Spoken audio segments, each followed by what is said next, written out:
All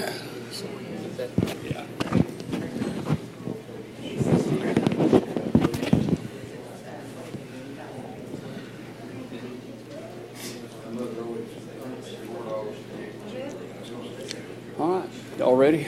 Did you go through the bills? I didn't either. All right, good morning. It's 10:04. Call this meeting in Wichita County Commissioners Court to order. Everyone, please rise. At this time, I'd like to call on the Honorable Barry Mahler to give the invocation. Pray with me, please. Dear Heavenly Father, we come to you today to give thanks. Thanks for allowing us to live in the greatest country that has ever been known on the face of this earth. The freedoms that we have and hold dear are greater than any country of any time in our history, and we need to be thankful for that. Lord, we thank you for allowing us to live in a land of plenty. We thank you for allowing us to live in a time where there are unlimited opportunities out there for people to excel and do well. And Lord, we just ask that you'd go with us today and bless us and guide us in your path. Most of all, forgive us of our sins. These things we ask in thy name. Amen. Amen. Thank you. Y'all join me in the Pledge of Allegiance, please. Pledge allegiance to the flag of the United States of America and to the republic for which it stands, one nation, under God, indivisible, with liberty and justice for all. Now the Texas pledge, please. Honor the Texas flag. I pledge allegiance to thee, Texas, one state, under God, one and indivisible. Thank you. Take your seats, please.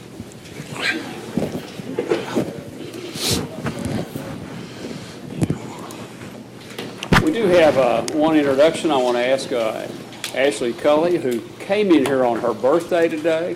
I did explain to her that's not a holiday. The president didn't recognize it, we didn't, but she's going to take a day of vacation. Her mama's here, and Mama was there when she came. So, Dolores, we're glad to have you this morning. Do we have cake, is what I want to know. Right? At home. A lot of good that does. All right, Ashley. This is our new hire. This is Cody James. He filled our help desk position. And yes, we have two Codys. Not real sure how we're going to handle that yet, but at least they can blame stuff on each other.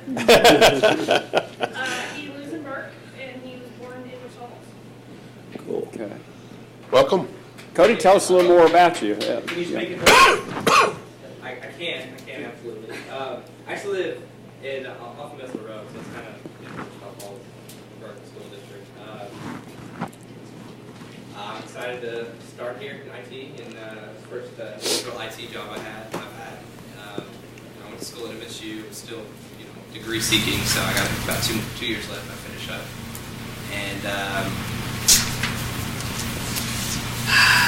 I don't really know what else. We've got a huge family in Iowa Park and in Wichita Falls too.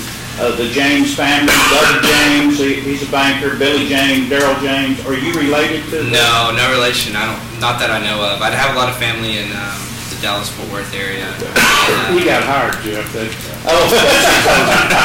couple of them I can understand why you wouldn't want to play, but not all of them. Yeah, most of my family's Dallas-Fort Worth area. My parents, they live in Burke-Burnett. That's kind of where I grew up, went to school, and was born back here in Wichita Falls whenever Wichita General was still standing. So, not there anymore. Well, actually, I'm going to add a word to it. Today, my grandmother would have been 99 years old. So you share a birthday with Grandma Harvey. And, I'll never forget your birthday. I promise. Oh, I'm sorry. Thank you, Coach. Thank you. All right. If I could ask the court to take action on the consent agenda items. Judge, having studied the lengthy consent agenda, I would make a motion that we approve it as presented. So, second the motion. Motion by Commissioner Mahler and second by Commissioner Watts to approve the consent agenda item as presented. Any comments or questions, anyone in the audience or commissioners? I'd like to comment on number 5, something I'm excited about. The Electra Hospital District and their new ambulance. And this is just part of our payment for that. I believe the ambulance costs around $174,000. Pardon me. And very, very nice piece of equipment, and I'm excited for them. So. No. This is about the fourth time I think we've done this over the years. And part of the reason that we look at doing that, Electra Hospital District, there's a tax that the people within that pay. We do not separate out. We still collect the taxes for the county, and a percent of the taxes is always set aside for indigent health care. In a hospital district, we don't provide the financial resource to them, so one of the ways we can help out is when they have this come up, it's about a wash for that year, so it really works out very well. So we're glad to be able to help with them, and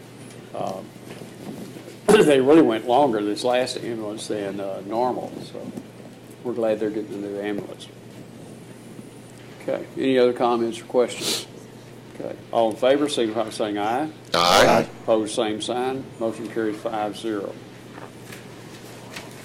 Okay, item number 1 is review and approve the emergency and regular bills.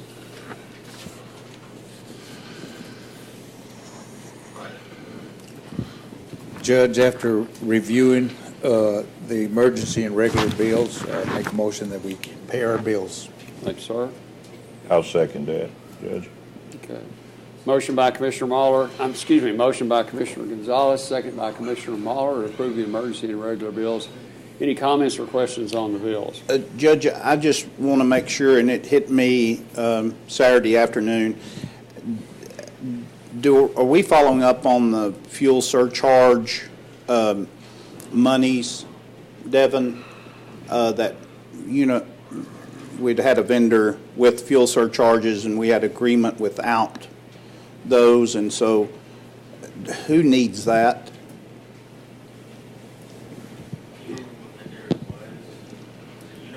Yes. UniFirst, yeah.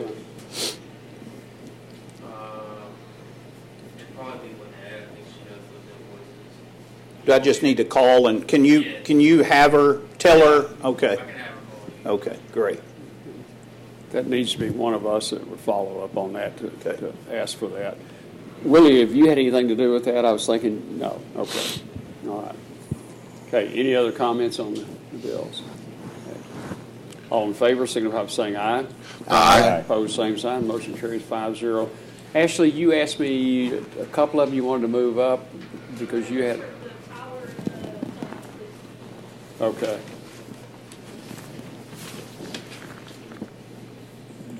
Seven. Okay, 7, okay. And then also 8. Okay, item number 7, we're going to move to discuss, consider, take action to authorize the purchase of the following items for Tyler Eagle project for county clerk's office to be paid by transfer from Fund 238 to the appropriate line as determined by the county auditor. All right, Ms. Culley. We received our data from ACS, and so we are now in the process of conversion. The next step is to order the required equipment for the cash stations. Once the conversion is done, it comes in and we test it. One of the project managers does a little bit of training. She likes to have all the equipment that will be used to set up on the training. So I went ahead and wanted to get all 3 cash stations so that way all of the equipment would be exactly the same when we reach that point. But that's what this is for, is to set up a test station, fully operational once the conversion comes in. Actually, what are the 3 locations? They will be right at her front counter. All 3 in the county clerk, yes. We'll put the equipment on in the 4th floor for the testing, so that way they have a quiet, closed environment that they can do their testing and the classes and stuff on. But then that equipment will be moved down to each station on her probate side. And this time, might have it in several offices, which was my question, but they're all going to be in the county clerk's office. Yes, sir. and all of it deals though with the cash drawer implementation. Yes, all 3 pieces are required to take money. The label printer, whenever someone presents a document, they stick a label on it, and that actually will index when they scan it. Not only does it scan the entire document, but it will index all the information about the document from that label. So no more typing it in once it's all scanned in. And then of course the receipt printer will print out thermal receipt instead of a large piece of paper. That also will endorse any checks that she gets at that time. Signature pad is for a marriage license. All can be signed electronically from that station.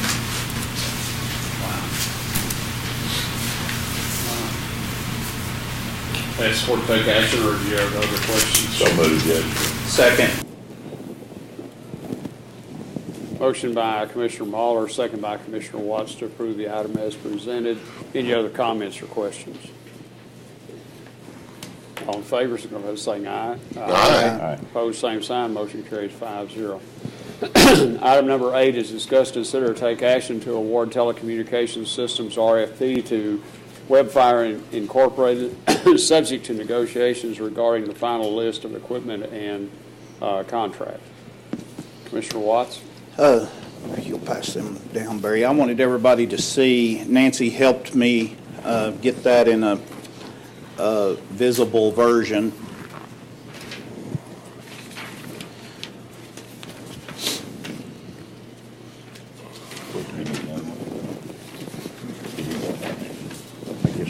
But if the court would, if you'll go to the back page,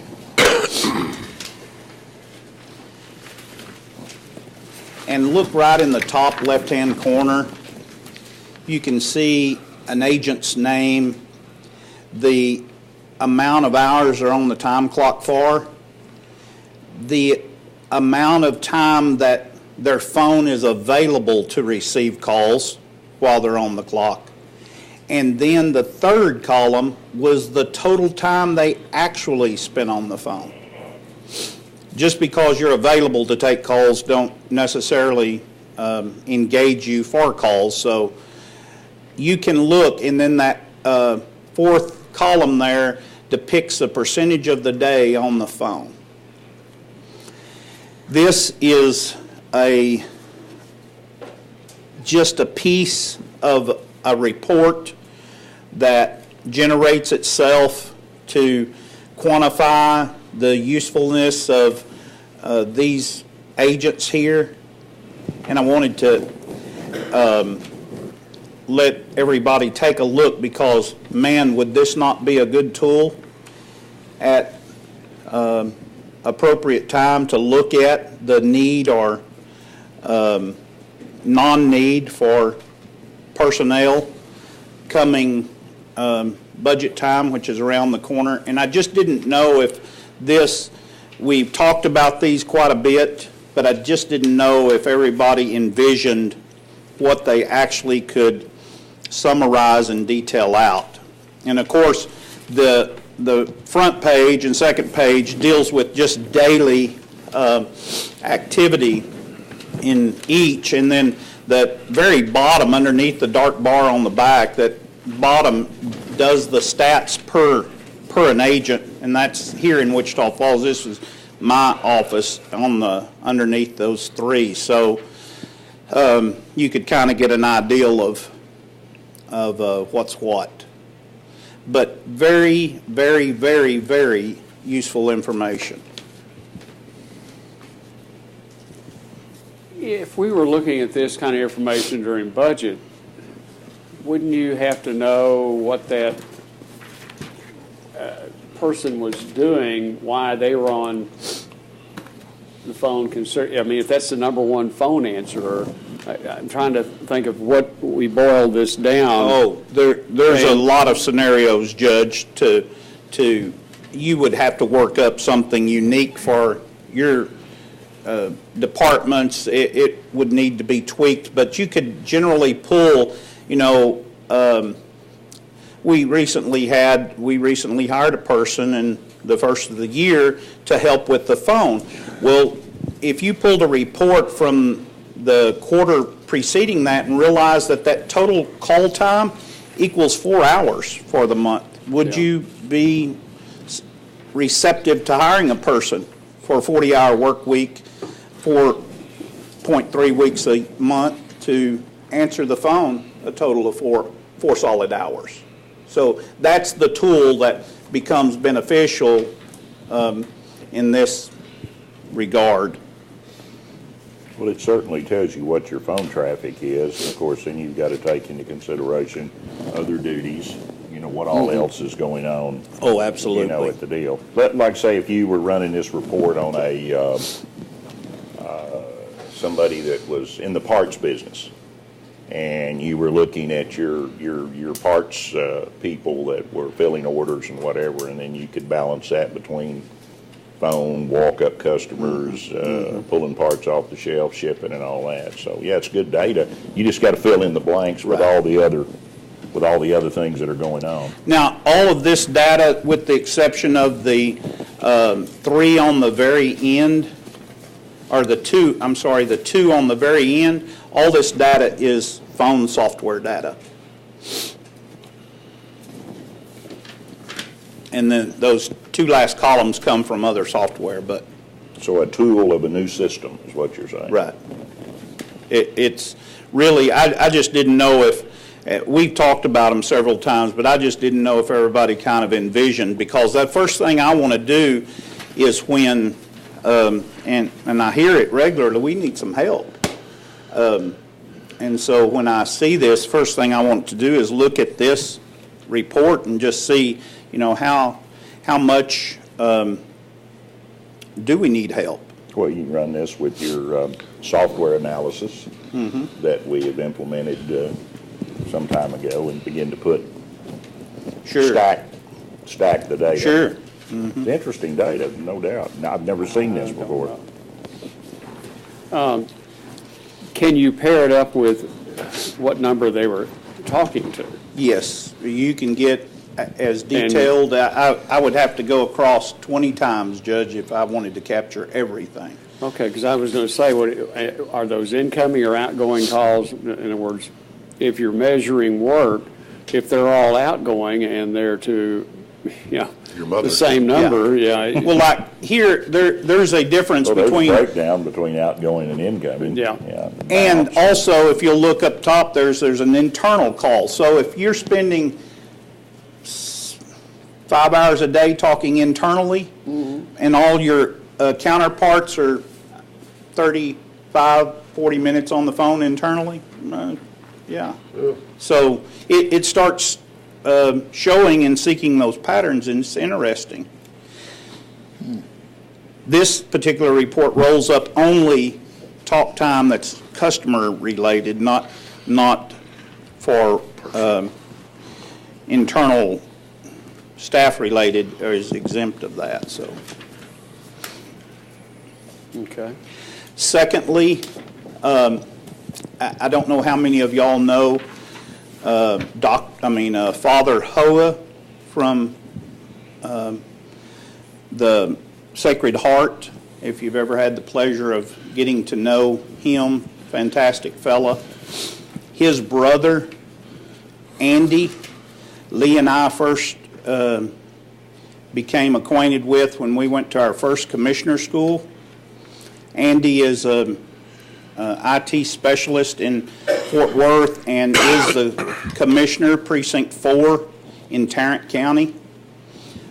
He's a brother to Father Hoa, and I did not realize that until later on got to know him. I had the ability to visit with him in depth as to what we felt the need was for us, and get him to bounce that off of us, because before he became a commissioner, he had spent 20 years in the phone industry selling equipment and implementing phone systems.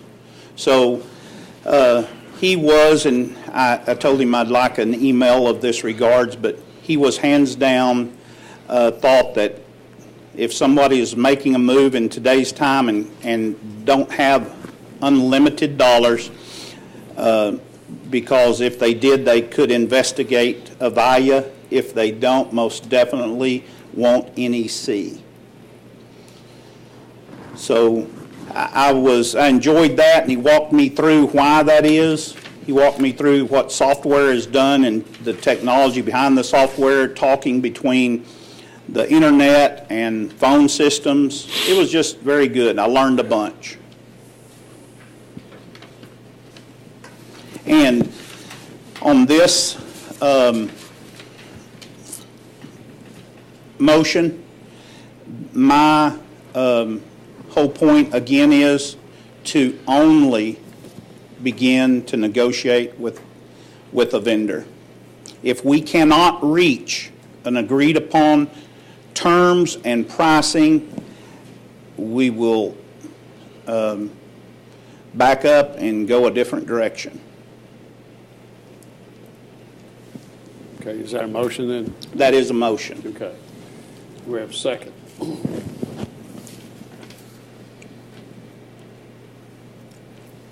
Okay, I'll second it. Other discussion on the motion by Commissioner Watts, seconded by Judge Gossett.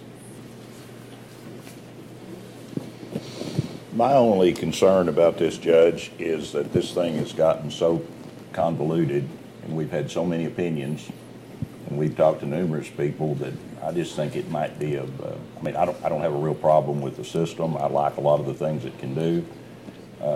I'm not sure we don't need to back up, redo this thing, and start from scratch and do it right and move it through. That's just my opinion. Mine too. Well, you're saying doing it right. I think the only thing we did probably wrong, not everybody understood the process. I agree. What was laid out by the IT staff, what was laid out with council, went that way. We made some assumptions because of normal business practices, which government is anything but normal. And Absolutely. so No, Judge, I didn't have a problem with what our IT staff put together. I think they did exactly what they were instructed to do.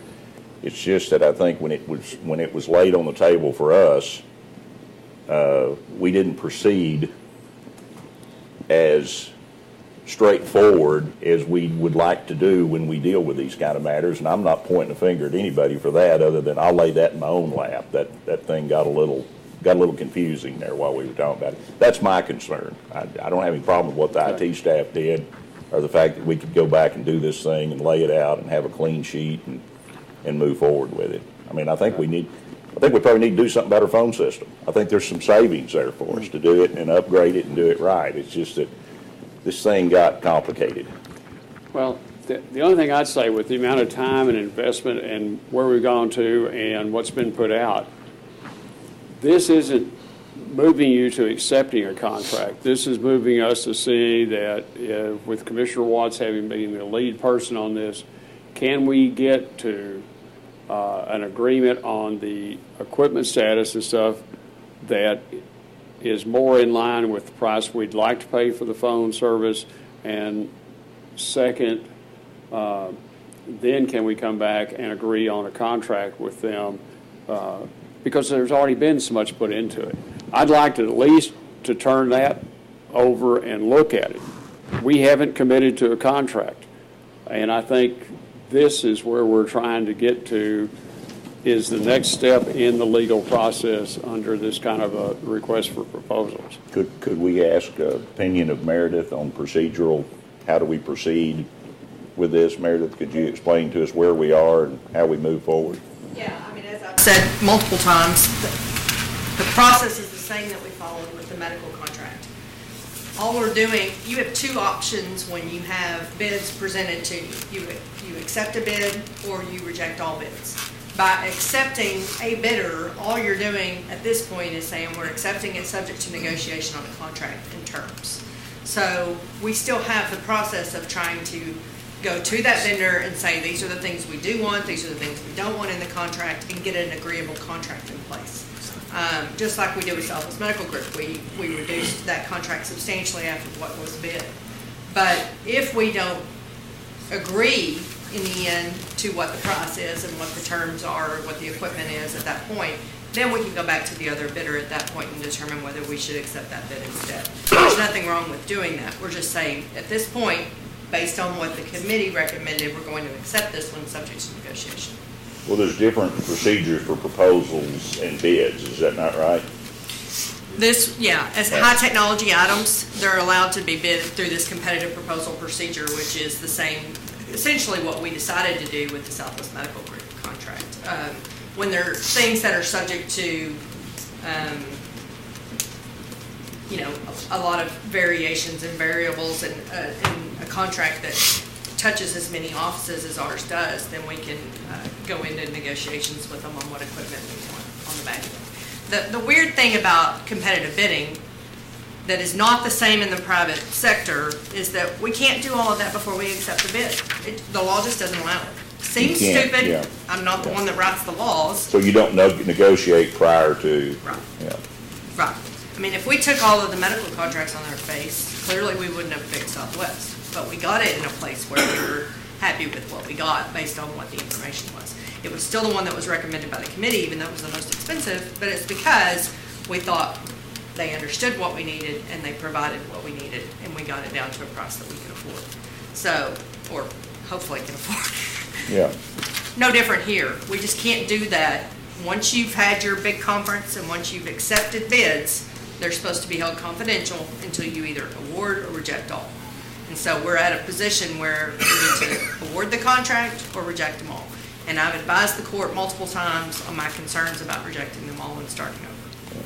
Well, and my question about this was, it seems like there were a lot of questions, and I wanted to make sure that we proceeded exactly the way we do, because one Yes. thing this court's always tried to do is lay everything on the table. Absolutely. And be perfectly open with the people that we represent. That's the utmost importance to us. It's not about one manufacturer or one piece of equipment. No. It's about making sure it's done right, and I just had some questions in my mind if maybe we had compromised something in the process, or, Well, I think there were some problems in the process. yeah. I think there were some issues with going out and talking to vendors in between the bidding process and the award of the contract, which I said was inappropriate. Yeah. And I needed that to stop. Yeah, and that was my Needs to make a question. decision. That was why I Right. questioned it. That needed to stop. You need to award the contract and then try to do the negotiation.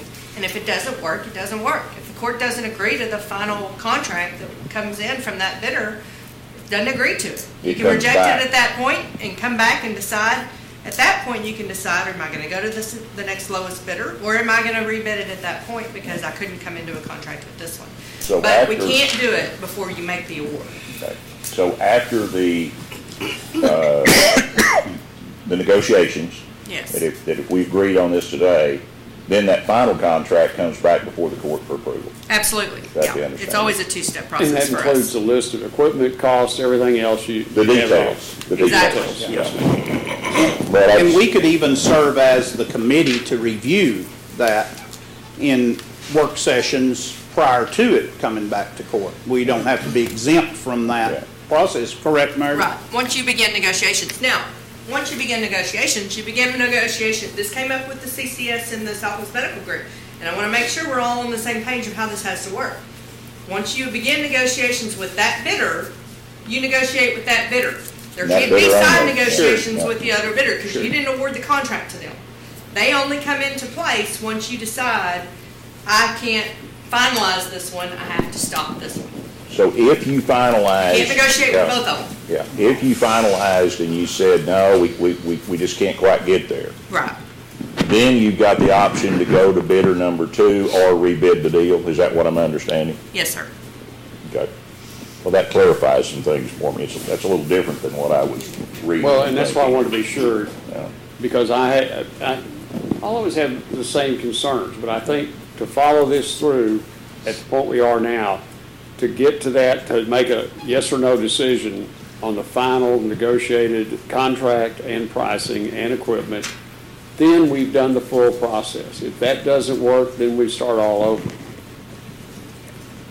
But the biggest, and one of my big concerns been in this is we are looking at a lot of different things happening, coming, that we're doing some very good lease financing on these things. But eventually, as we've discussed, lease payments eventually start to add up to being some real money. And when you take the number of things we're looking at and trying to solve problems by extending that financing, as we do that, then it's important. This particular change in practice and equipment offers us a savings on what we're spending now. So it's got to be a better deal, and then it provides us state-of-the-art software that allows you to do work analysis and all of what's going on with personnel. And when we bring in the new court software, which will allow even more analysis, we ought to have a better handle on how well and how the work is being done and flowing. both software communications and telephone communications. Any other questions or comments? Yes, I have a couple of questions. Once the bids were received, the amount of the bids, is it public record? Yes. Okay. So it's After the okay. opening, right? Yeah. But the amount Okay, is public the record. amount. So we have an amount of 464 from Wetfire and 322, something like that, from NTS. We have argued and argued and argued about justifying the difference in those prices. It's substantial. We haven't been given the opportunity to award this bid to NTS, only to Webfire, which was a lot more money. Now we're wanting to award the bid and negotiate with Webfire down to some number. Why aren't we negotiating with NTS instead of Webfire? Because they're a whole lot cheaper for our county, for our tax dollars. You're asking me a question that I can't answer for you because you're a commissioner and you can put something on the agenda. Right. If you wanted to award the bid to NTS, you needed to put it on the agenda and request. Well, I would have award. put it on the agenda as to award the contract and then let the contract be awarded at this time. I wouldn't have specifically called out either vendor. I would have just put it on the agenda for the bid to be awarded to That's somebody. what's on the agenda, is for it to be There awarded. is no options here. There's only one option, that's Well, Webfire. That's the way it was presented. I had nothing to do with that, Well, I Commissioner. understand. I mean, I want to make sure we understand. Yeah. You're Yeah. asking me that question. I have nothing to do with that. Okay. Okay? Yeah, I got that. I don't. You're a know who put it commissioner, on. you have a right to put something on the agenda. If that's not the motion you wanted on the floor, then you needed to request that as an agenda item. Okay. Thank you. But But- any member of the Commissioners Court has a right to put something on the agenda. So if you wanted it awarded to NTS instead, or you just want it awarded without it, that's your right to put it on the agenda. Right. But having just sat through a class in this at the VG Young last week, if I'm understanding this right, and either correct me or agree with me, what you're actually doing is, as the backup bidder, NTS is involved in this motion. Because if you can't get where you want to get with this, then they're the second person that you negotiate with. Isn't that correct? Right, I think you would have to. Even though they're not named, Right. they're in line still to be involved. negotiated with. And you would have to go back then to the court and say, you know, we didn't get there with this Yeah. one. Now we're making a motion to Yeah. award the contract to the previous one and enter negotiations, or reject all bids. So if you substantially change the scope of work to get that dollar figure down, would it not be advantageous to go back to the second bidder? And if it's. You can. You can't. You can't, exactly. Not under government law. So if you're gonna change the scope of work and only allow one You're not person. changing the scope of work, you're changing the terms at which they bid the contract. We're not Are you- changing. are you gonna change My any understand- equipment? I don't know. I don't believe we said they had to have this many of a certain kind of phone, and this many of a certain kind of phone, and this many of a certain kind of phone. They bid what they thought we needed. You're asking me questions that I don't know the answer to. I'm not saying we're changing the scope, although we did on Southwest Medical contract. There's nothing wrong about saying, you know what, you bid this is higher than what we need, so we're gonna scale it back a little bit. There's nothing illegal about that. But you can't do it with both vendors at the same time. You just can't. I agree. You eliminate one, and the reason Webfire's on here, not NTS, is that the scoring committee, That's right. this was their recommendation. Isn't that correct? So, And what you're saying, Commissioner, is very much what we did with Southwest Medical. We pared that back. And in the contract, though, we left an option of the additional services at the point we thought they would work. After they got all the first part of the system in, then we had the option to go back and take the additional services at the point, number one, we could afford them, and number two, they're ready to go forward with them. So And that's. again, I mean, for the public's purpose, the committee, in recommending what it did to the, I mean, we weren't looking at the best phone system in the world, we were looking at who we thought matched the bid. And I know there's been a lot of discussion about whether the bid was sufficient and whether whatever, But we believed as a committee, and it included a commissioner, it included IT, it included me, it included some others. We believed in looking at the bids that NTS didn't understand the scope of the bid, didn't understand the project as well as Webfire did, and as a result, their bid was insufficient. We had a bid that was very similar with the medical contract, Southern Health Partners. We rejected that bid outright. Yeah. The committee didn't do that against my recommendation in this one, but I would have just rejected that bid as non-compliant. So, they're still in the running, but I personally believe that the motion's being made the way it is because the committee believed, and the commissioner who's presenting it believes, that Webfire's the only one that really met the scope of the bid. Okay. But this motion that's on the floor is really only opens negotiations. Sure. Correct. In good faith. In good faith. Yeah. Okay, any other comments or questions? Okay. Call for the vote then. All in favor, signify by saying aye. Aye. Aye. Aye. Uh, Opposed? No? Aye. Aye. Same sign? We count it either way. Okay. All right. The motion carries 3-2. All right.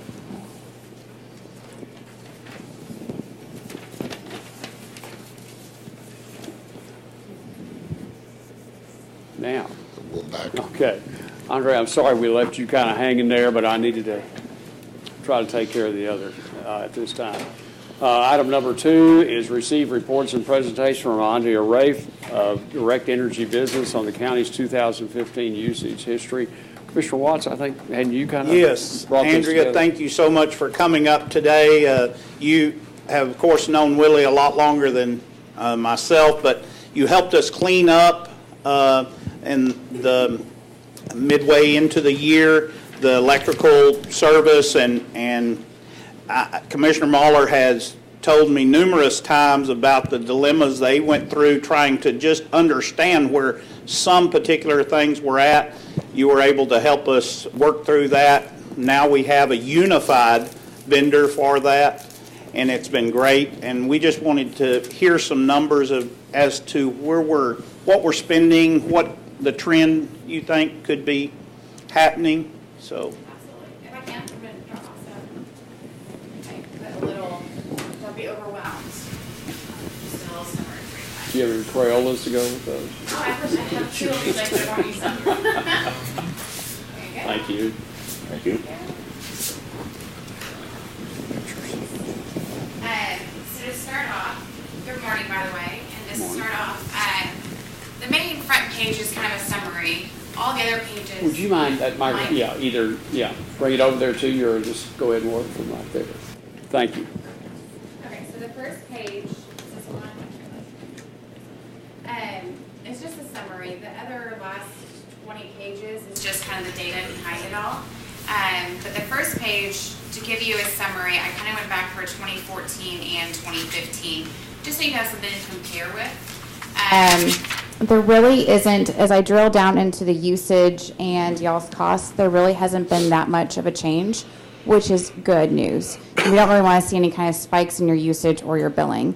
I will say that to make note that in 2014, you only had the 17 sites. As Commissioner Watts said, we only contracted your larger sites originally.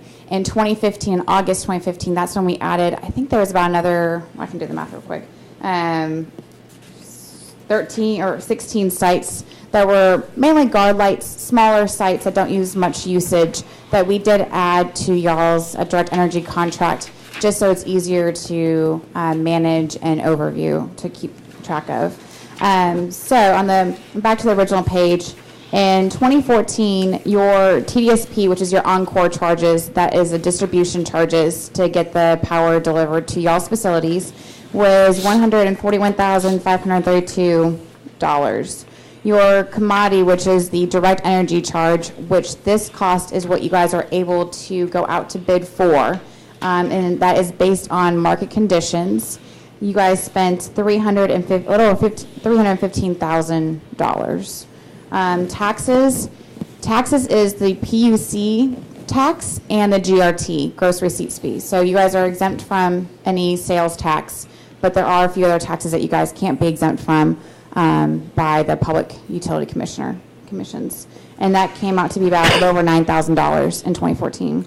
So total cost for 2014 is about $477,000, and that was just for your 17 sites. In 2015, again, in August 2015, we added some additional sites to y'all's contract, and this is whenever we did that blend and extend for y'all. So you guys were paying a rate of 0.05055, I believe, up until this point, and we negotiated down to 0.04745, starting in August 2015. So already seeing some savings, and then you guys, you can see compared to 2014 to 2015, we've already seen a reduce in your costs for TDSP charges and for your commodity charge, about $10,000 on a commodity charge already for 2015. So even adding 16 sites, we paid less still money. down. We Yes. paid $19,000 less dollars. Fantastic. It's Well, let's great. find 20 more. Well, you can, I guess. So. Well, and then Put once, my house on there. That'd Right. be that'd well, be a good and one. bear in mind, Commissioner Muller, that the first part of 15 carried a heavier rate. Right. And then when we were able to get a negotiation, that helped. That's where the savings, yeah. And I think it also helped because y'all's usage, you're probably managing your sites a lot better too, what it appears to be. On the second page, I did do a graph. It just kind of shows your trend for 2014 is in the blue, and then your 2015 usage in the orange. There's not a huge, I mean, some months your 2014 usage is higher than 2015, vice versa. But again, this is a good trend that we usually find. We don't want to see where you're peaking, all of a sudden your usage is going up in 2015 versus 2014. So I'm sure if you did want to dig deeper, there is the data on the last pages. If you want to go broken out by site to see what the usage is and the cost, that is available for you. And I can send that to Commissioner Watts so you guys have it electronically as well. But that just shows a simple graph of what you guys, your usage history was for 2014 and 2015. I would like to note on page 3, because I think this is a good story for you guys. I did do a graph. So in Texas, in ERCOT, most of our power plants are based on natural gas pricing.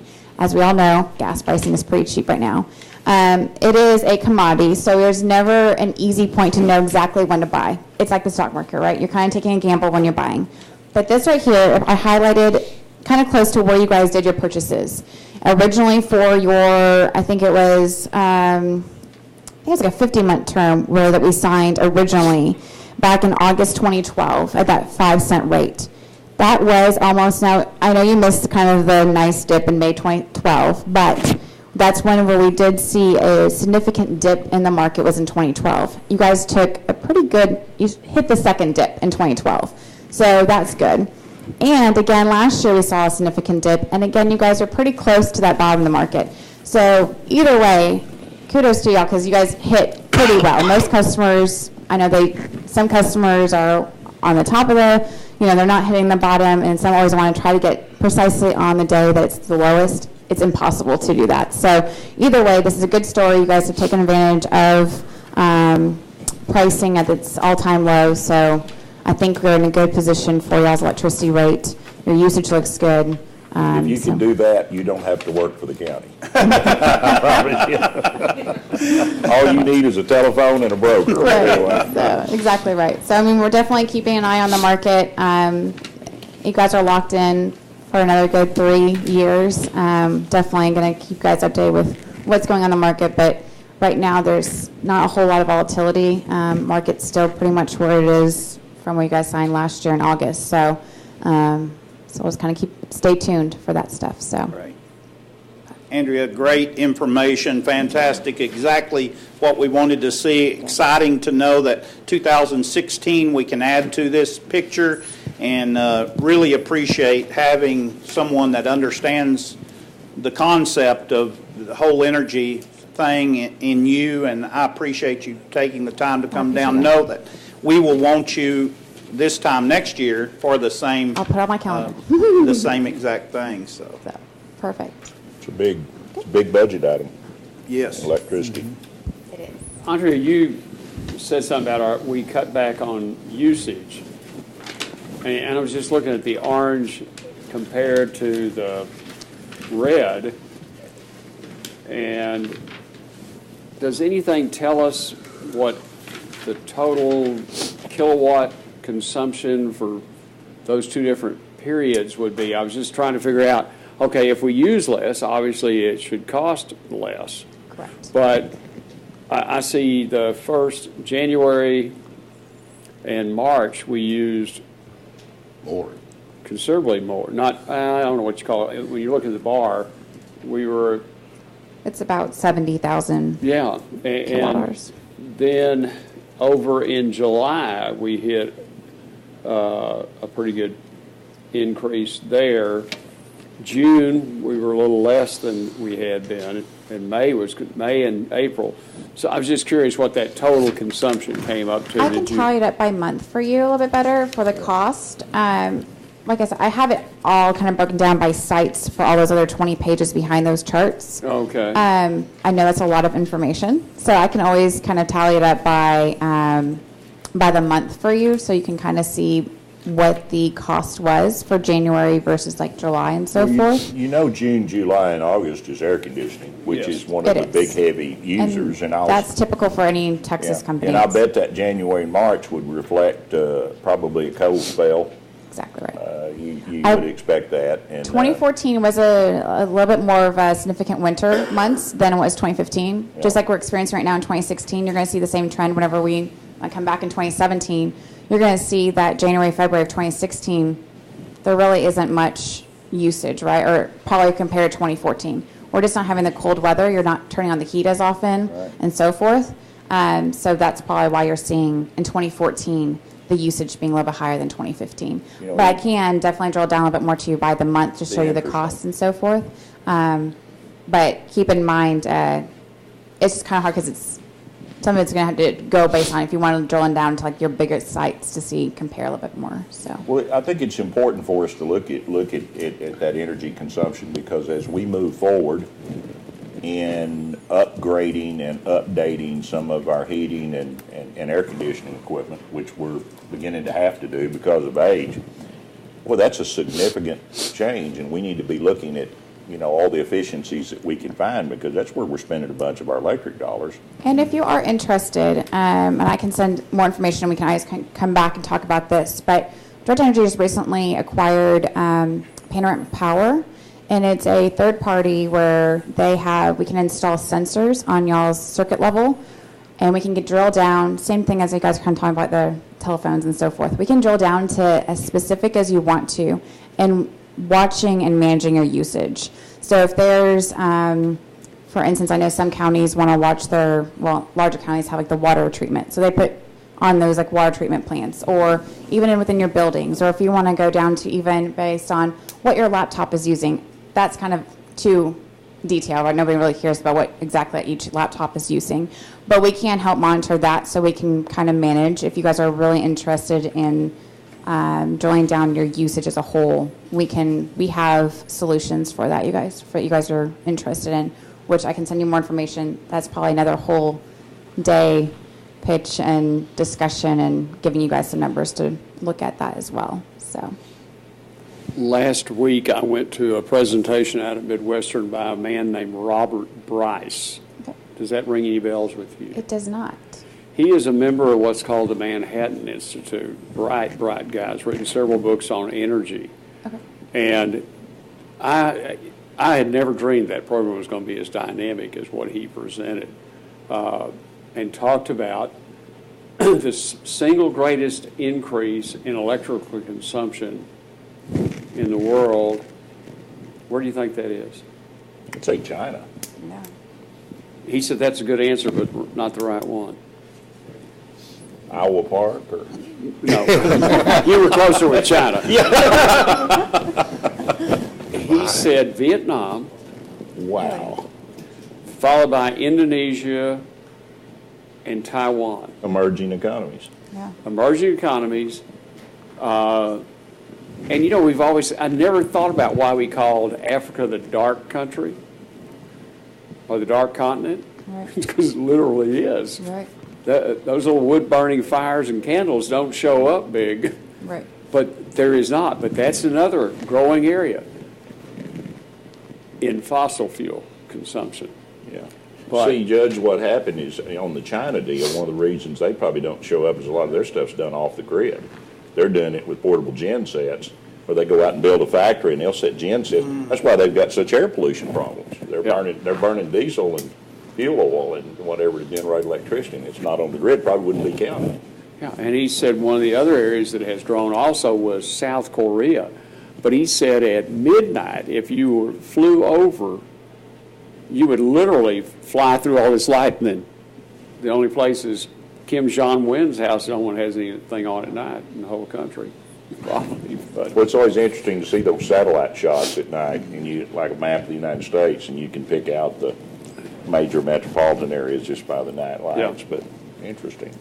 But he's just predicting that because we're not aggressive in dealing with any kind of an energy and building more natural gas plants and more nuclear plants, he said we're missing it there. And, but he's really an incredible speaker. If you ever have a chance, you see that name again in your business, he's pretty exciting. Lives in Austin, Texas, so he's not far away from you. Liberal. I'll reach out to him. No, he's not. I'll contact MSU and see what they. Yeah. One other thing, if I could get you to check on for us, Sure. underneath what you break out to be taxes, Yes. I know in instances, and I'll just give you a quick correlation, if you take trash to the landfill in the state of Texas, it has a tax on it. And that tax, everyone's part of what everybody pays, whether we're the county government or whether you're Nancy that goes to the landfill. But we can take, as a government entity, advantage of that tax dollar that piles over here by applying for special things within the scope of what the legislature set up for these taxes to be. Is there some things here that we need to understand and take advantage of that may develop that through this tax? Unfortunately, I don't think there is, especially since one of them is the PUC. That's obviously decided upon by Austin every year. That with the GRT, I don't think that's the gross receipts fee. I don't think there's anything you guys can do to change that. But I can definitely do some research to make sure. But I do know you guys aren't paying sales tax or anything like that. So it's just those two taxes, and that goes true for any city and county, any government. You can't. What are the tax? That's not a sales tax, because we don't pay that. It's not a sales tax. So gross receipts fee is based on the city limit line. So it goes to the city, so Wichita Falls, or wherever your location is. I think all of your sites are in Wichita Falls, and some in Iowa Park. So some Iowa City. And we do have Electra, Burke, and Iowa Park, three smaller communities. So is that a portion of like ad valorem taxes on the grid, or is that?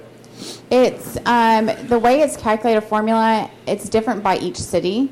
I don't know. I don't know how they determine the Probably percentage. That's what I would think. Car Because they've got- dealer inventory tax type tax. People don't probably. understand the tremendous ad valorem tax burden on power lines and pipelines. I mean, you're talking huge numbers that you don't ever see or think about till you sit on that board over there and you see those numbers. Right. And it wouldn't shock me if that's not a portion of the ad valorem taxes on the grid or some function of that. It is. So every city has a different time. Even assuming that since Iowa Park is a little bit smaller than Wichita Falls, their percentage can be a little bit smaller than what you're paying for Wichita Falls. And then obviously PUCT, again, that's coming straight from the public utility, that they're determining what their tax is. And that's true that's just a standard fee. That's for every customer. That's their share for poly rating or ERCOT grid. So You may not know, and I wouldn't expect you to, but you might. What's the percentage of power in Texas that's being generated by, say, natural gas? Is that the number one fuel? it's about 70%. 70%. So that's why we heavily. know. I do. I don't know. It's around 70%. I don't know if it's like 69.5, anything like that. But Right. it's about 70%. Nuclear is only about 5%. and then wind is really much less than that. But that's why we heavily watch the natural gas pricing here in Texas, Right. is because majority of our power plants are natural gas run. We do have a couple coal plants, which is kind of a hot topic with obviously with the EPA and so forth. So if that comes that we have to take down those, it's going to hit the Texas market pretty hard. But most of our power plants is natural gas run. And to your point, that's why at least Texas is not building any more natural gas prices or plants, is because pricing is so low.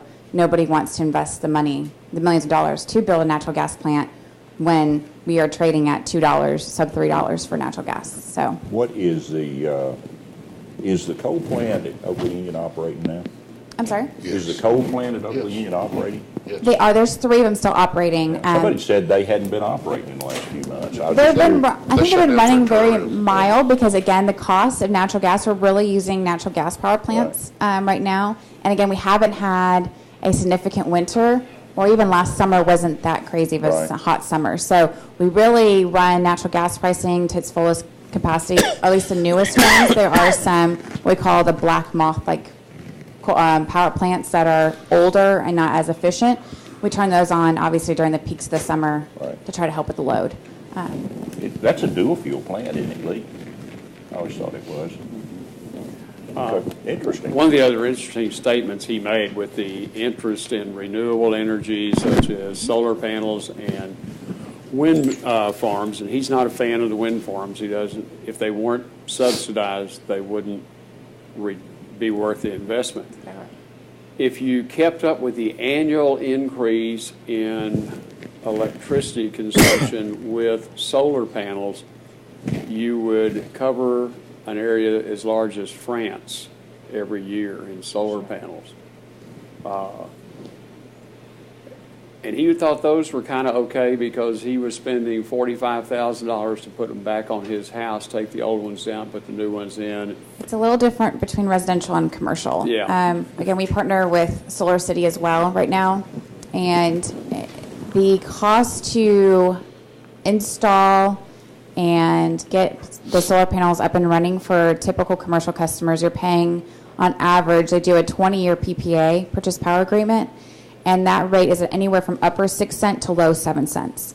So right now, with the current market conditions, again, for commercial, residential's completely different animal. When you're locked in at 4 cents, and for a percentage of your usage to be on solar panels at a higher 6 or 7 cents, granted, it's a 20-year agreement, but again, it's hard to get a lot of customers to jump on that ship with solar, just because when they see upper 6, low 7 cent rate for, let's say, even 20% of their overall usage, it's not necessarily as appealing for them because they want to save now at that 4 cents. Then, unless you have initiative to do the whole green and go solar. It's a tax deal, tax credit deal. It's definitely more That's friendlier, what- and it's yeah. definitely more appealing for the residential side, just because residential rates are in the 7-8 cent range. So it's a little bit, the market conditions for that and the solar panels is a little bit more, it's closer together versus the commercial side.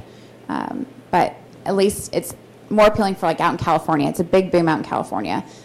That's where they're based, Solar City is based out of too. So they're having a lot of success out there, but it just depends on your initiative there. Well, there's some solar farm land lease contracts floating around in this country right now. There are. There's a Number couple in of- Texas. There is one solar farm actually just outside Mesquite, Texas as well, that they did. So there's definitely some opportunities. I think you will see that growing, and it will continue to grow, especially when we probably see the market go up. Because let's face it, this market's not going to stay down this low. It's probably going to last for about another year, maybe a year and a half, but then we're going to start seeing it trending up. So I think once that happens, then we're going to see a lot more of the solar and wind stuff coming back on the table. Well, thank you very much. Thank you, Really very good. interesting, very informative. And you're welcome to stay with us, and if you've got other places to go, that's fine. Okay, item 3 is discuss, consider, take action to authorize the sheriff's office to purchase 300 sealed seam mattresses from ICS at a cost of $34 each for a total of $10,200 to be paid from 100.561.3504 bedding and linen supplies. Sheriff, anything special about these? Are these the dial the number comfort ones? No, or- these are regular mattresses. I swear when I read this, I thought it said seal beam mattresses. Yeah. What in the world? I thought that If we was could a seal them in there, it'd be all right. Yeah. There'd probably be some complaint about that. seal beam mattresses. Judge, so moved. Thank you, sir. And second. I'm sorry, go ahead. Okay. Whoever you wrote I down. got, yeah, Harvey and Gonzalez. Okay. Any questions on this item by anyone? Okay, in the motion by Commissioner Harvey, seconded by Commissioner Gonzalez, all in favor, signify by saying aye. Aye. Opposed, same sign, motion carries 5-0. Item 4 is discuss, consider, take action, to authorize the sheriff to purchase 300 cases of toilet paper for the jail from Mayfield Paper at $29.72 per case for a total of $8,916 to be paid for $105.61.3302 cleaning and janitorial supplies. I'll let you have this one, Barry. Go ahead. A little high. I do have a question on this, because it caught my attention on the volume. How does that work? Where is that? Where is that volume of cases stored? It's at the annex. And how do we, truckload of those cases show up, how do you move them to the storage point? Well, what we do is, the trucks won't fit in the annex building, so we actually utilize the forklifts that we got off the 1033 program to fork it all the way back around to the back side. Okay, so you have a forklift there that Yes. you're able to do that Yeah. with? Okay. Yeah, Sergeant Prince, either if he's out there, he manages all that, or jail staff will come out there, and there's certain ones that can operate the forklifts that go out there and move all that. Also with the cleaning supplies, the soaps, and we truck it all the way back around there, so it's one of the things that a lot of people don't understand with the 1033 program. It's not about getting, big tanks and armored vehicles. We get equipment to utilize inside the infrastructure of the buildings to be able to help the whole facility. Well, is there an advantage, Sheriff, of buying at, instead of a monthly drop to buying a more of a Yeah, volume? and Captain Johnson may know this crew right over here, they're the ones that really get into finding the best buy of it. And Captain Johnson, you may want to speak a little bit about it, but obviously it is, you can buy the bulk a lot cheaper. And they do a lot of research. This is an item that's on the bid list. They won the bid, so we do it quarterly because we go through it so often. 300 cases will last us 3 months. And that's just, in the beginning when it was first ordered, it was ordered that way because we actually got a better deal on it.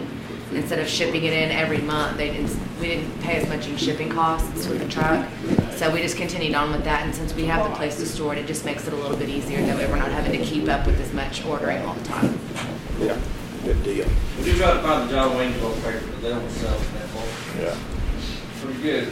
Well, if my math is correct, it's 2/3 a roll per inmate a day. That's a Depends lot. on what they eat, I guess. It could be a little higher. Which may be why Bobby O was up here saying we had to get our grinder pump repaired again. That got fits right into the We maintenance. could probably save a lot of money on toilet paper if we feed them cheese. Well, but we your medical regret. department No. go up. Let's Let's go on. Let's go on. Where we're at. Could I have a motion then to perfect this item? So moved. Yeah, and I'll second that. That's a budgeted item and been on the bid. Motion by Commissioner Gonzalez, second by Commissioner Mahler to approve the item as requested. Any other comments? All in favor signify by saying aye. Aye. Opposed, Judge, same I'd rather go back and talk about electricity again. Get a charge out of that, huh? Yeah. Okay. Item 5, discuss, consider, take action to approve a quote from Hubert for 4 drying tray racks for a total of $1,957.20 plus shipping to be paid from $105.61.3204 kitchen supplies or from appropriate line as determined by the county auditor. Sheriff? Within the volume, we'll speak of that. All right. Our health inspector came in and did the inspection of our kitchen, and for years, they have washed and dried the trays, and they put them on the table. And our health inspector deducts points when she comes in because they're not being properly dried. These racks are used to actually stand the trays up on end and put separation between them, allowing those trays to dry without that moisture remaining on them. So these are not new trays? No, sir, these are just drying Just racks. racks. For drying the old trays on instead of stacking. Yeah. The stainless steel? These are, yes, sir, they're actually just steel racks that are meant to put the trays in so that they dry properly. Did you order new trays? No, sir. This is We're just. talking about the 4 trays that go through the dishwasher, right? You put all the plates and everything in and the plastic tray. These are the racks for those plastic meal trays. Once they come out of the dishwasher. The tray that the They're inmate trays eats that on. hold trays. You know, the tray that. No, they're racks. Oh, okay. I thought we were talking about those plastic racks that you loaded with dishes and run through the dishwasher. No. I don't think those will make it one more trip through the dishwasher. I was gonna say, about time, because those are trash. These racks here are approximately 6.5 feet long. Okay. 8 feet tall, and they hold, Trays. yeah. Lots of them. Yeah. 50 trays apiece almost. Okay. Could I have a motion for this, please? So moved. Second. Motion by Commissioner Harvey, second by Commissioner Muller to approve this item as presented. All in favor, signify by saying aye. Aye. Opposed, same sign. Motion carries 5-0. Item 6, discuss and consider take action to approve a quote from Texoma Heating and Air in the amount of $17,300 to replace 4 10-ton air conditioning heating units at the jail annex with 1-year labor warranty included, to be paid from permanent improvement fund or from appropriate line as determined by the county auditor. Who's got this? Well, it's the, Isn't that the ones that also you all picked up on the program? Okay. It's the well, installation. this is the labor. Yeah, labor end of it. Did, Judge, where are we at with the request of Meredith on the scope of work for those vendors that we are going to exceed dollars on? Have we done that yet? No, and that's my problem. I haven't gotten it done. Willie and I have talked on it. We haven't got together. It'll be ready Monday. Well, it's just a form, is it not? Yeah, Is it's that to what- put that out so we get people to bid like ways and all that, and I'm a week late on that.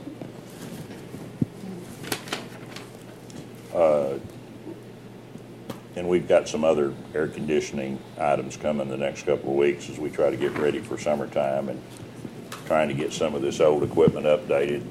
Judge, I'd make a motion that we pay the Texoma Heating and Air bill of $17,300 for installing the units at the jail annex. This did move us along and helped us with our remediation project. Wouldn't you agree, Commissioner Harvey? I mean, this is part, not a direct part, but it is a part of that. These units came from the 1033 program. Right. One of them is a 2014 unit. The other 3 are 2007 units. They will replace 4 train units that are 1996 models that are absolutely wore out and not efficient anymore.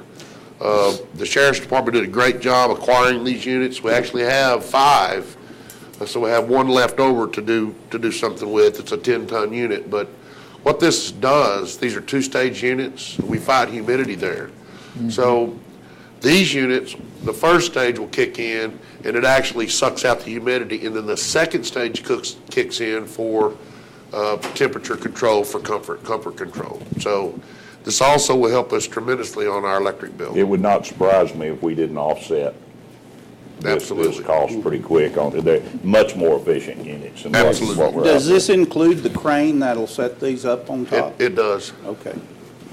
Our crane would not do it. This is a crane from Belgium. Will that replace all the units up there? No, Lord, no. Okay. No, there's a bunch 4. These are the ones that need to be replaced now, Yeah. because they're second to that motion. Say yes. Yeah, oh, I had the motion, I can't second it. Well, you can, but I'm not gonna write them down. Not as long as, oh, Meredith's gone. So, The motion by Mahler and Mahler, yeah. Motion by Commissioner Mahler, second by Commissioner Gonzalez to approve the item as stated. Any other comments or questions? All in favor, signify by saying aye. Aye. Opposed, same sign. Motion carries 5-0. Okay, the one we've all been waiting for is discuss and review jail work orders. Lieutenant Bond, appreciate the late night delivery. I did look at it last night. And, but hey, I appreciate your effort in getting it to us, the information. Mr. Watson, who's going to lead this off? I think it was you. I'll let Commissioner Harvey take the lead on this. He's kind of Well, I through haven't these. seen these work orders. You have a copy Here's of a them? paper copy, Lee. I've got a copy, Lee. What I see of it is we are continuing to make progress. There's still some outstanding things there that need to be dealt with, and we're doing that with inside staff and outside vendors. That's one. A lot of these things are you know, a lot of the bulk of this list are fairly minor. They're not major things that have to be done, but they do need to be addressed. And I think what's disappointing about a lot of this, though, is, you know, just a lot of this stuff is just mischief, guys. Imagine that in a jail. Yeah. Just hard to figure. But there's people out there, Sheriff, I guess they want to tear the place up. You know, and it's just, I know. But it is a shame, but there is just a lot of that's just mischief, things being broken and stuff being carved on and all that, and that's disappointing, but I mean, it's the nature of the beast, so. You're still going to have the wear and tear of everyday use like plumbing. Sure. Yeah, we've discussed options, we've checked through legal about limiting that water access for showers, which is going to greatly reduce some water savings and probably wear and tear on the equipment as well, but we're looking at everything Still we can. few plumbing issues, but we're beginning to get a handle on that, and I think when we do our work on our showers that we've got coming that we're working toward, I think that's going to cut a bunch of that down. So I guess the good thing is we are making progress, guys. We're getting some things done, and that's good. There was a question here that I had on the elevator coming apart at the floor. Is that in this building? Yes. No, sir, it's actually the GL elevator, and when you walk into the elevator, the back wall of the elevator, the metal seam down at the bottom keeps the welds continually break. Heard that. It's an exceptionally old elevator. Our maintenance department has repaired that in the past. Yeah. And my advice on this go-around is before we have one of our people try to make a repair on that, I'd like to get an actual elevator technician in here to look at it because it's just, it needs to be done properly and safely. Okay. And there was something else that we were waiting on electrician, and I can't find it now. I was looking at it on my phone. But something about we had put out a work order for some electrical work, and it'd been a while now since we've had anything. Are you referring to security switches out at the annex? It could have probably been that. I do currently have that outstanding with with B&L. They're actually looking for some security controls that mount to the outside of the doors. They're actually original parts that were installed when the annex was built. They've broken over the years, and it's just a difficult part to find. We're in the probably third or fourth week of actually actively trying to locate where we can get those sensors from. Okay. I know that you all have had some things reproduced there with S&T steel for some locks. This isn't part of it? No, sir. Okay. You know, a case in point on a couple of these, one of them now, the solitary large peace sign has been etched into the window, partially obstructing view. Guess that would come under give peace a chance. Then in solitary, a vulgar phrase has been etched in the cell window. I can't imagine anybody doing that, but... Now, if it's on the outside of the window or the inside, because the outside would have been an officer. Yeah. We probably got more control over that than we do the inside here. But my point is, it's just a shame but I mean, that's the nature of the beast. You're going to have that stuff, and acoustic being torn off the wall in the visitation. It's just, that's a tough duty facility. That's all there is to it. I mean, that's. Well, what I don't understand is, you know, like the number one, the visitation mag lock not working. It hadn't worked in 355 days. Actually, Commissioner, if I can interrupt you, sir. Sure. The first item on this list, the mag lock, and the last item, the visitor door magnetic button. 15 minutes after I sent this out last night, I received confirmation from a jail supervisor that these items are both already fixed, and they failed to notify me, so these are actually off of the list now. Very good. But that's still an inordinate amount of time. It is. Yes, sir. Cell door will not open in neutral position. It's been that way for 277 days. Lights burned out in the ceiling. They've been burned out for 339 days. Grout missing by a bunk. I can understand where that's low-hanging fruit. Grout missing by a toilet. Grout. Vent-A-Hood fan not working above the dishwasher. 220 days. Why can't we get that stuff fixed? It's priority based. You know, if you have a room that's got 80 light bulbs in it and you've got 3 light bulbs burned out, then plumbing probably is going to take a priority over that. Yeah, we fight the humidity in that place day in and day out. And that Vent-A-Hood over that dishwasher needs to be attacked. It's just adding humidity to the facility. You gotta also remember, how many maintenance people we have to get up there and do all that.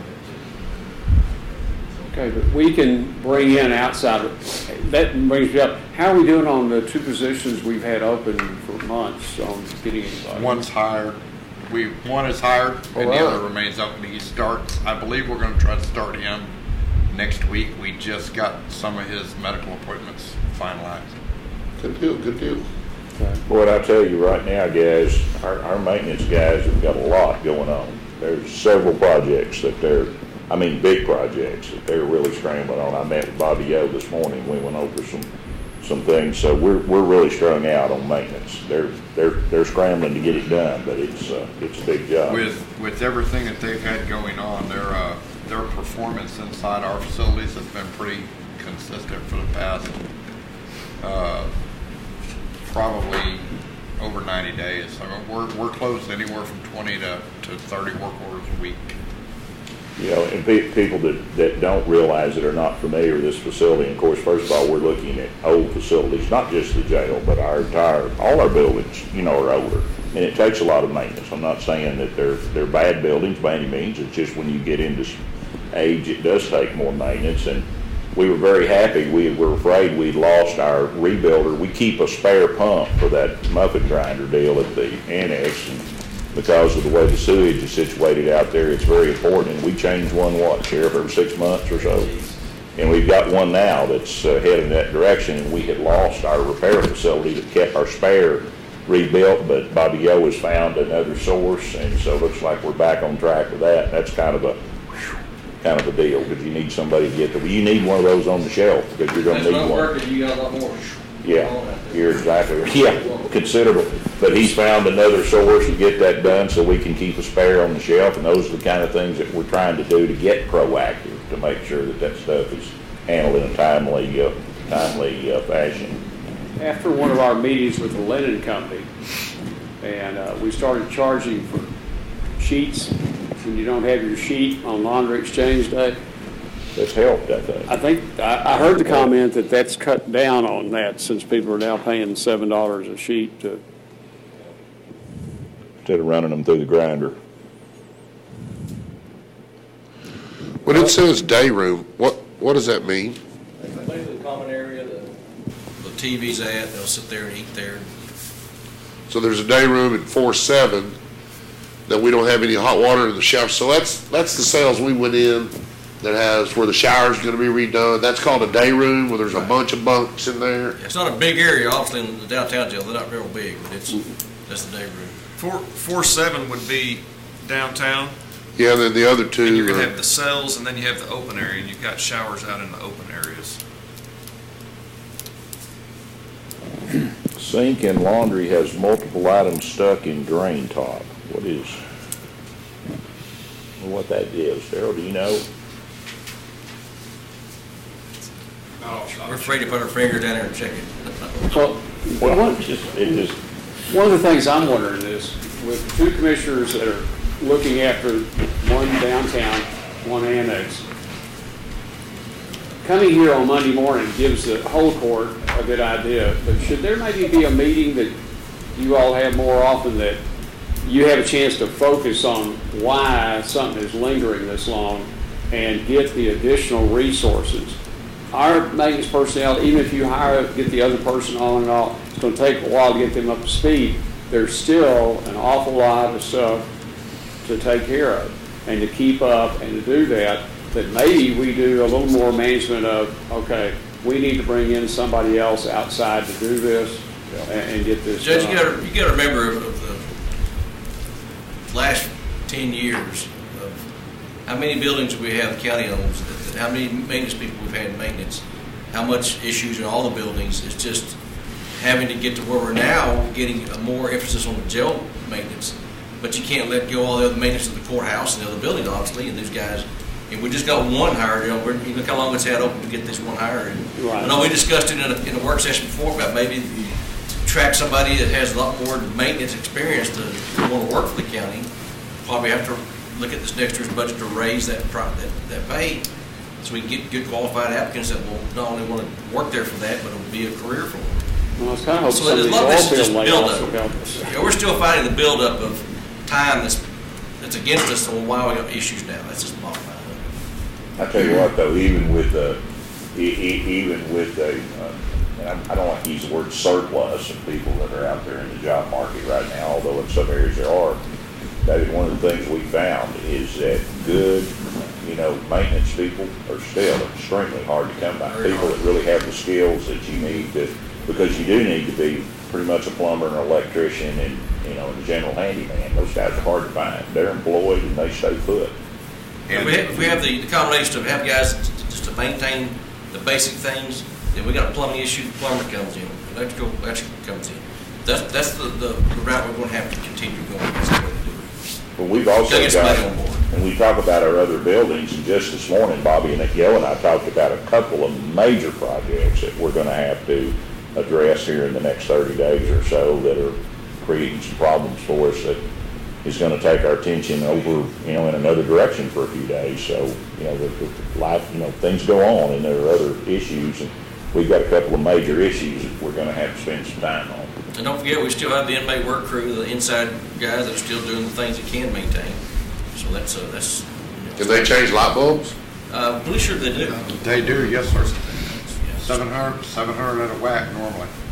The last time they changed them, they changed 700. There were 700 burnt out light bulbs. Yes, sir. That's actually a normal number for the NF. That's why in some cases you will see light bulbs for an extended period of time. That's because they don't go up and change just one at a time. We normally order a large quantity of light bulbs and we go in and we change, 30 cases of lights at one time. It's actually more proficient doing it that way. Derek, on that last jail inspection,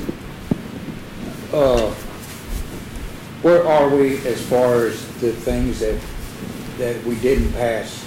Have they all been addressed? No, and correct me if I'm wrong, I think we're down to rust. Well, rust, and we have a couple of, security-related items with doors downtown, which are downtown doors. I don't remember those. Those weren't on the inspection. 47 cell 1 wasn't it? I'd have to check. Okay, all right. But I think it's that door, but I think other than that, it's just getting rid of the rust that's everywhere in that building. Is that here? Yeah. And they're actually doing a phenomenal job with that. They're actually, where they can, they're removing the old metal, the rust, they're cleaning it up, they're welding new metal in its place, and they're treating that metal when they put it in to aid it. Yeah. To where it lasts. Who's doing that job? Our inmate work crew is Mr. Easter. Good.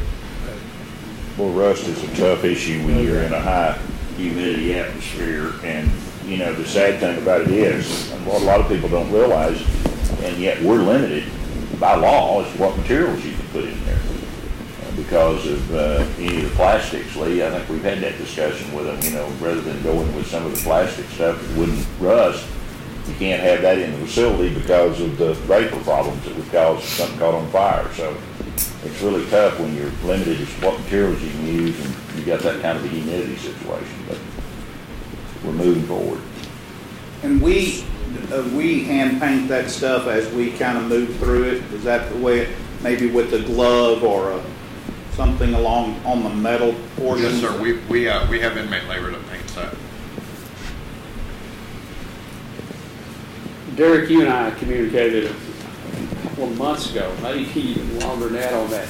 The problems with the visitation phones at the annex, did that get resolved?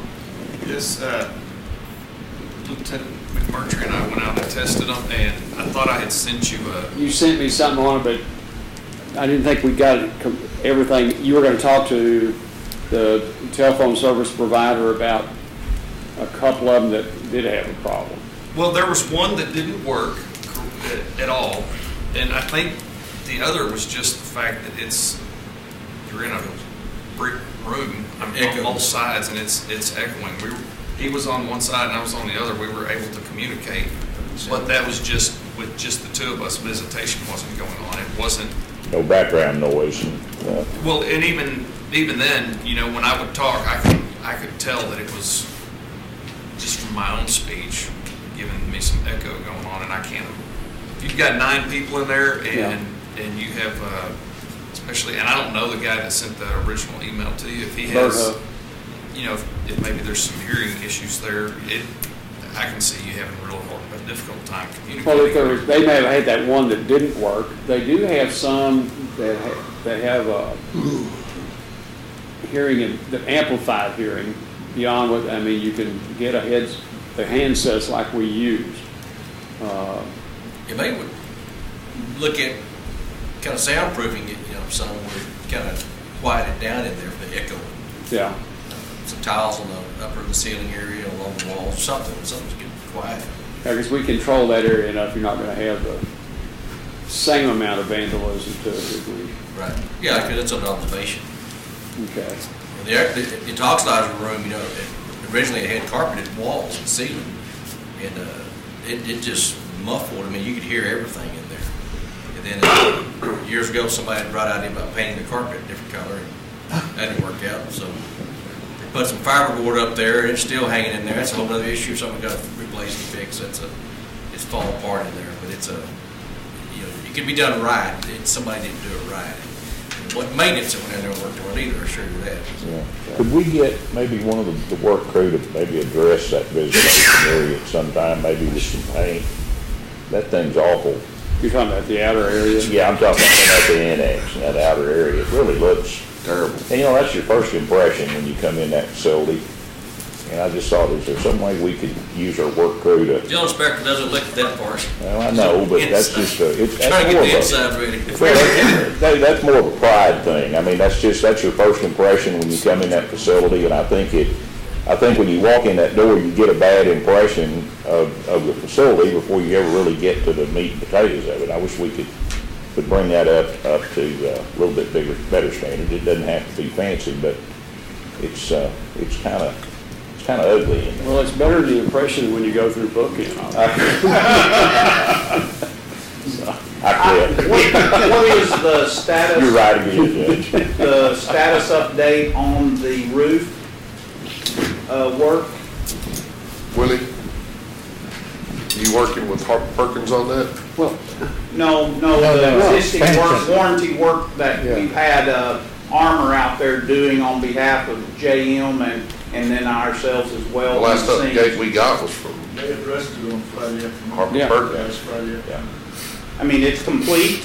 No. They're in progress. No, we're in progress, but, because one of the things I've asked them to do, because I did tell Dr. Johnson that they're going to have charges on the seam repair in their area. And so I asked them to measure up that and give us a per linear foot cost that they will be responsible for. Share costs we've already covered. But part of that, on the price that we were given from Armor. On the expansion joint. Yeah. Okay. Yeah. But that's going to also, they're going to be working with the sheriff. They're going to start in the non-inmate areas over the storage area and over Vernon College to determine how much stuff's going to fall through and that kind of thing. And then, do we have a more in-depth thought as to the dry out of the sale as far as how we're going to? Well, no. There are a lot of things, waiting for some communication from the jail commission on some of the options that we discussed the other day. Okay. But the other thing is, they're supposed to do that walkthrough next week? I believe so, yeah. Okay. Then they've got so each bidder is going to come back with their plan and their scheme of how to approach that.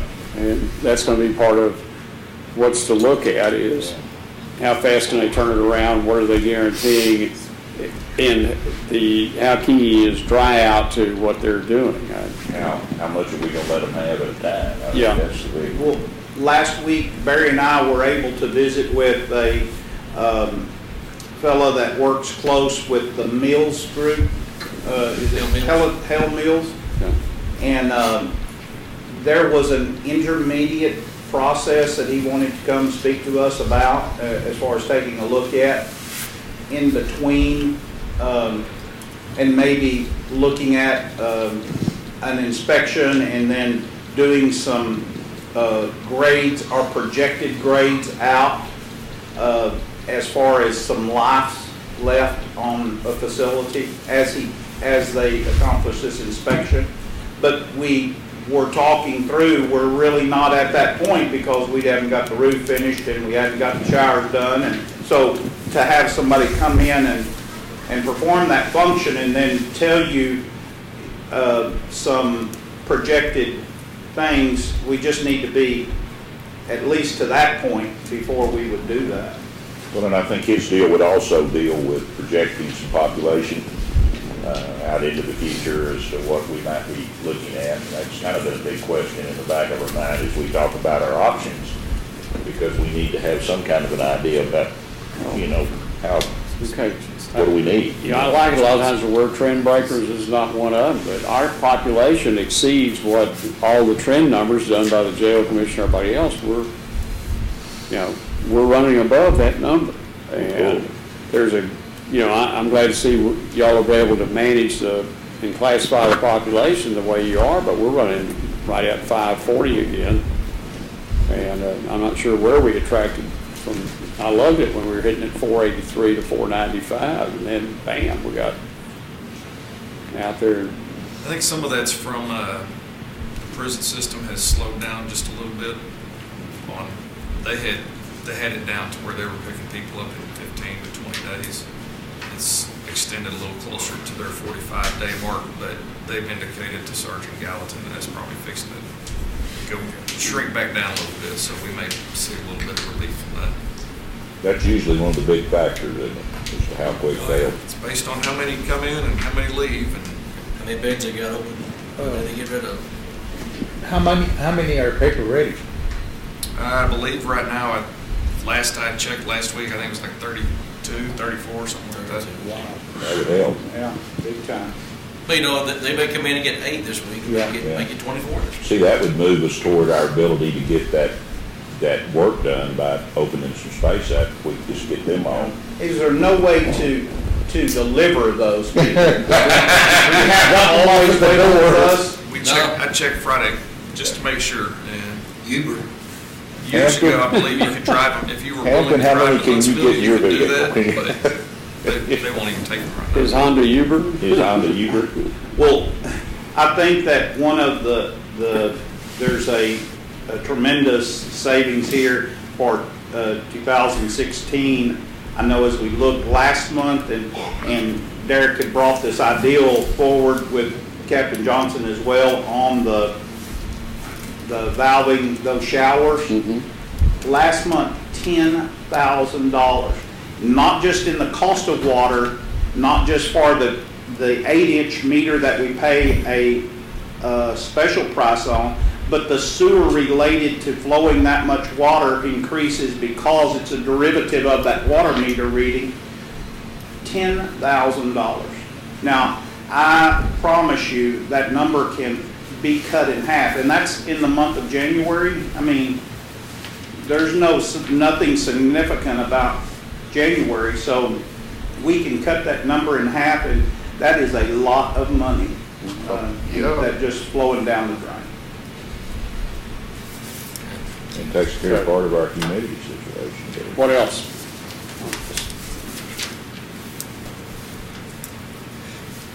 Anything else, Sheriff? The Chief? I was just gonna say real quick, somebody mentioned expansion joints earlier. When we went out there and looked the other day to see how bad that was gonna be, and I think those beams that run underneath all those joints are probably gonna be wide enough that they'll be able to catch any of that debris falling out relatively easily. That'd be super. So I think that we're probably gonna be okay there on that. The other thing that the Sheriff has mentioned, and I don't know if anybody worked on that solution, is to do something over the top of the cells so that we can get up there, move across the cell. You're talking about expanded metal. Some way we look at, if we do have other leaks, how do we place the tubs up there to catch the water in a much more safe manner than we have right now? And you know, I was thinking about that. You could easily slide one from below when it's empty to get it over the place, but then when it gets water in it, it's not going to move back across there as well. I guess if you had a rope tied off someplace, you could pull it back across. But we need to look at what are the likely solutions. Can we do something to create like a little pathways that you could then, you know. Every pathway would be different because every drip's gonna be different. Well, no, but I mean, you know, if you could place them from the pathway, divide it if up. you had a 3 foot wide pathway or 4 foot cutting it, you know, and you look at that and you have 4 foot between or something, you don't have to do a solid matrix up there, but you have to have some way to be able to get to that. The bars are close enough you can support the containers that y'all have used for a long time to catch that. But we need to address that because somewhere along the line, that roof's going to leak again. I don't care if they do the perfect warranty work to it now. Why can't you set the bucket in the floor? Why does it gotta be on top of the? Because the jail commission says if it goes into the housing area, you can't use the housing area. But Mark Thompson has told me, we discussed this a few weeks ago, you know, he said they can make narrow but long panels that just grid that roof if it needed to be, where they just, you know, place them up there and set them. They could actually be hauled in and carried, placed up there and put into position. I think ideally, and we talked about this in 2010 after Escape, is to expand the metal across the entire thing, every bit of it, because that's what he's talking about, Sheriff, and just making them in units that they support themselves, and they go side by side and they cover the. But I think Sheriff's talking about just covering the whole deal with expanded metal. Well, and that's okay, but then you're up there cutting and welding and doing everything on top of the cell. What he's talking about is prefabbing them, bringing them in, and letting maintenance put them together, whether that's bolt on the top side or whatever the case be, so that you're not so disbanded trying to do a big welding painting project up there. Because you still have other can be bolted together. From air conditioner to light. Expanded metal can be bolted together. Yeah, because you still need something up there to clean, change lights, and do all the cleaning we got to do. But you still have to build some kind of stairway to get up there and probably make it safe where it don't fall off the side of it. That's the biggest issue. If somebody falls off top of that thing, our top plane is going to be bad. It's not a fatality. That's a long drop. Well, the bigger thing is we know it exists. Now let's work towards that solution, and that's where I don't see any traction. We're trying to seize a truck full of expanded metal, but they don't turn on our building. 1033 program, got expanded metal in by chance.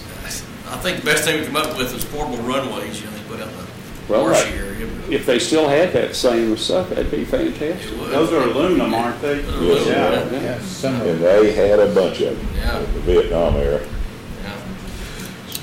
But there's, of course, getting inside that place, another story. Cutting well, All right. Anything else on this? Well, on that too, there's one other thing, and I was thinking about it when we talked about water last weekend.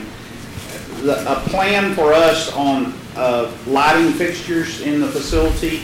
Let's say we've got some lights out, maybe the ballasts are bad, but do we have a spec for the latest and greatest, most energy efficient replacement that we want to put back in? Because those old things have to be 25 years old or better. Big heavy draws on our power. You know, if we changed all those over to the newer LEDs, well, they're more expensive, but you know, those lights will last. You know, they'll last 10 years.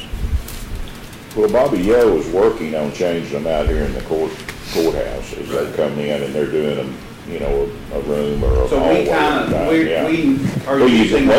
You got to, Jeff, because you're not good by the bulbs. You can't buy the condenser. You can't buy them anymore. Once the supply is out, they're gone. So he's gradually changing those over.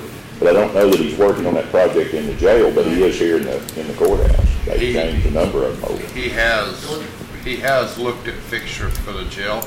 The retrofit fixtures for the jail are considerably more expensive than what you would pay for a non-secure environment. Yeah. But he does have those figures. Are they guarded? Is that the issue? Yeah. Well, fitting inside our existing light fixtures, that's a problem too. Yeah. You know, we just can't get an LED setup. We have to get one that actually fits inside the secure fixtures that we have. One of the things also discussing lighting is Commissioner Preston had started a project and got 3/4 of it done on the building, the exterior lighting. That was one of the things we were digging in the jail commission about the lighting security. And the north side of the building is when Bill left. And that's still black up there. And it was the same lights they had all the way around. They were putting them on all sides. And that needs to happen on the front side because it's still pitch black in front. We haven't done anything with that over a year now. And I'm afraid she's going to bring that back up. It's dark. It's dark.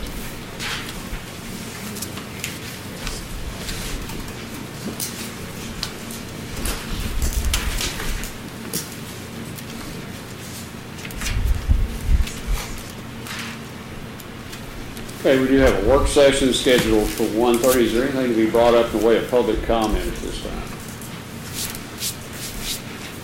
Judge, I just wanted to say, if there's nothing in the audience, we had a great trip and we got to talk and take a tremendous amount of notes and did some extensive outside work as well.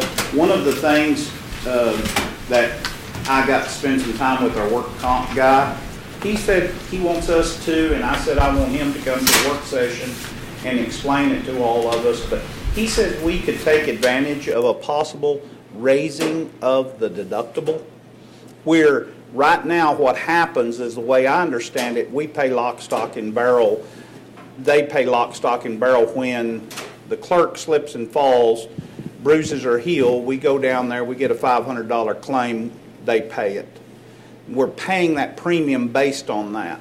Okay. Where we might want to absorb the first $500 per and let them catch what's over it and greatly reduce our overall monthly premium.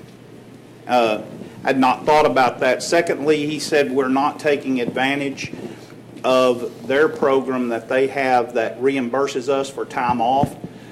Right now, if a person in the courthouse is hurt and they're on for 2 weeks, 3 weeks, we're paying them. But they have within our policy the ability to reimburse some of that pay, and we just haven't been doing that. And we may not want to. We may want to take it out or revamp it or something. But I wanted him to talk to us on it. Barry had mentioned Lee to, I guess it was, I don't even remember when it was, Trackco work for the, is it Bonner Road or Gilbert Creek? What are you asking, Jim? Where's your blockage? It's on Gilbert Creek. Gilbert Creek. Okay. I spoke to Brent Catlin, he said he would greatly love to look in and see if there's anything there wise that he could handle. May be way too big, but he said on top of that, if there was, he certainly felt like the opportunity existed for the water district to give us a price to do that and come out with their extended track and maybe do some of that, maybe a combination of, even if we wanted to. Brent's a track hole guy, and then they have a bigger, better, he works for them. So both combinations maybe, or just the district, whatever would work. But he said if, and I told him, Lee, that I'd coordinate a meeting where they come and kind of eyeball and get an understanding. Probably gonna try to go down there Wednesday. Okay. They've done some work for us in the precinct in the past where we needed, Right. The city's got that big track hole that sits up on top and goes down in Holiday Creek, cleans it out. That's a big reach, and that's what's gonna be required out there. How big is that one the water district Oh, is? Well, it's it's a long big, reach it's out. great It's big. long. And That's he what they told me he thought do. it was the only extended track that was like that in the area. I think you're right. I think it probably is. But of course, you really get limited when you get way out there Yeah. trying to. You don't have much capacity when you're out, stretched out. But Well, it depends on the machine. Yeah, yeah.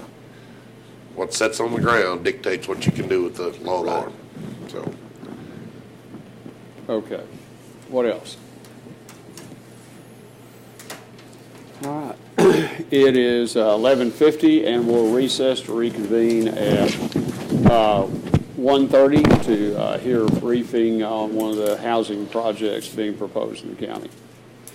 I'm not looking forward to that.